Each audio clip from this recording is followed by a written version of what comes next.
Jade Cargill. Like, where is this high impact, assured number one superstar? Where is she? What are they doing? Where has she been? Like, I'm being facetious because I know she had a match recently, and she lost her qualifier for the Queen of the Ring to Nia Jax. But I myself said, the WWE is the perfect spot for her to become a star, and all of the WWE fans were losing their shit when she joined us. Finally, she looks like a star. She's being acted, where her entire gimmick is pretty much the exact same thing. Her presentation is the exact same thing as an AEW. Even down to the fact that her theme song is a knockoff of her AEW theme song. And what has she been doing? Let's ask old cagey match then, right? When in doubt, you ask cage match. Let me pull this up here. We got this.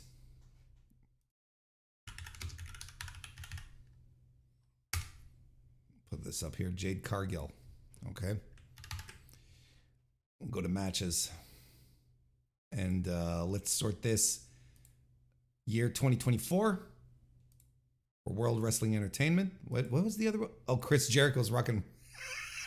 Chris Jericho's rockin' Rager at Sea. Look at this. Is your All Elite Wrestling World Wrestling Entertainment and Chris Jericho's rockin' Wrestling Rager at Sea.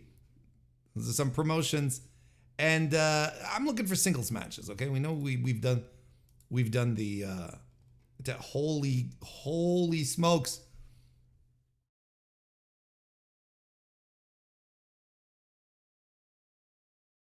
Five matches. Chelsea Green squash, 32 seconds. Piper Niven in the Queen of the Ring qualifier, the first round. Then in the quarter, she got knocked out. 2 minutes, 38 seconds. She has a house show match against Isla Dawn.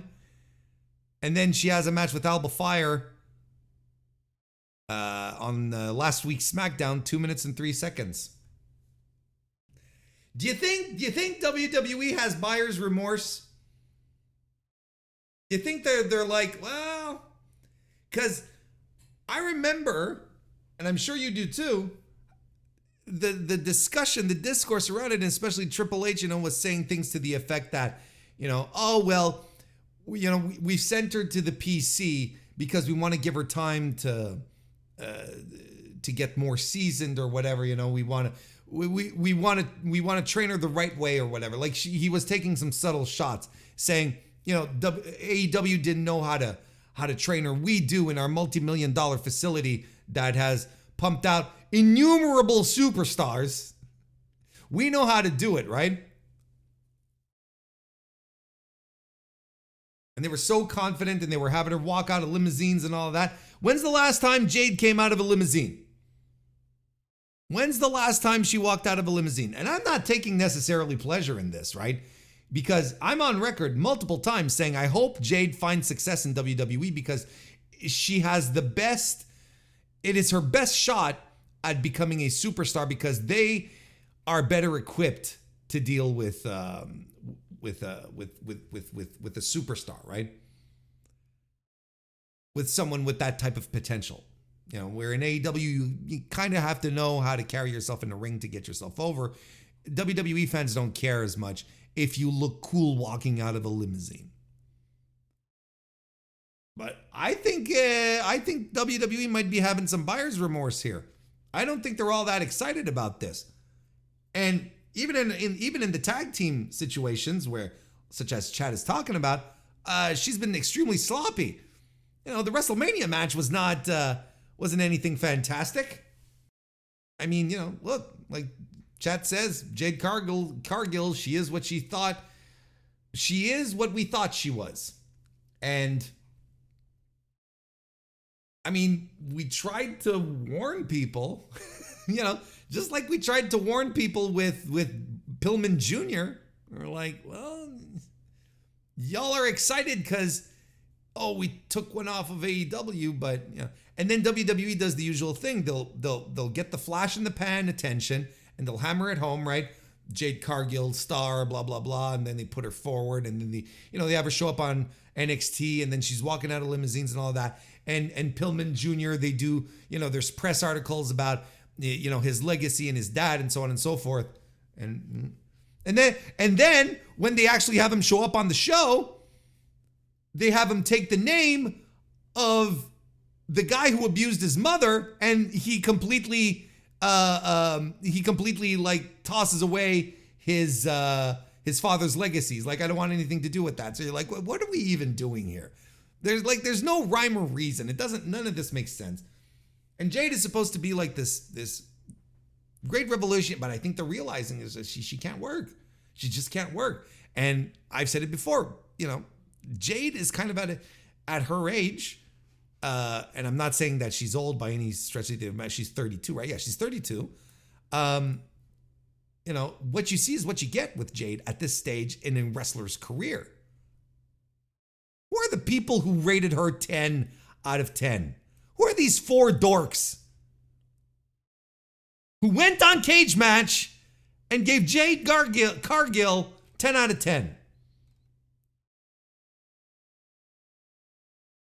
Who is there a way to sort the 10s? No, these are the latest comments.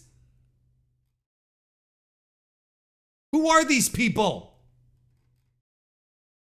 How does this make sense? Listen to this review on this review on Cage Match. How does this make sense for a 9 out of 10 review? Okay, Jade is green as grass, but her appearance and athleticism are the ones that don't give me to put a 0 for her. He outright says she's green and her appearance can't make me give her a 0.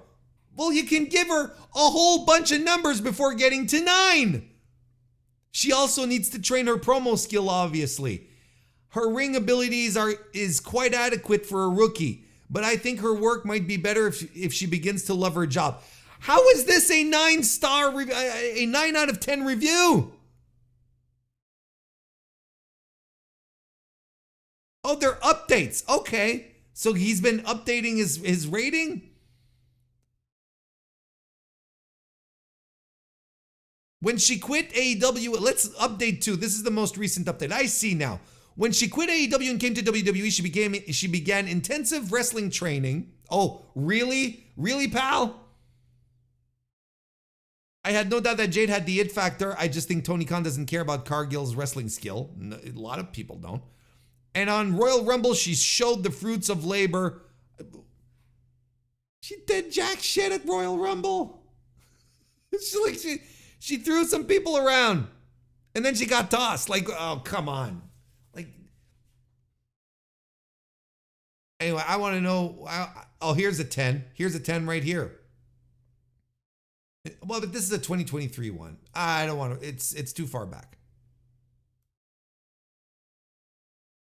Look at these dorks.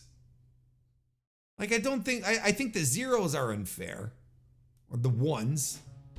2s. I think that's unfair, but holy smokes. Yeah, intensive.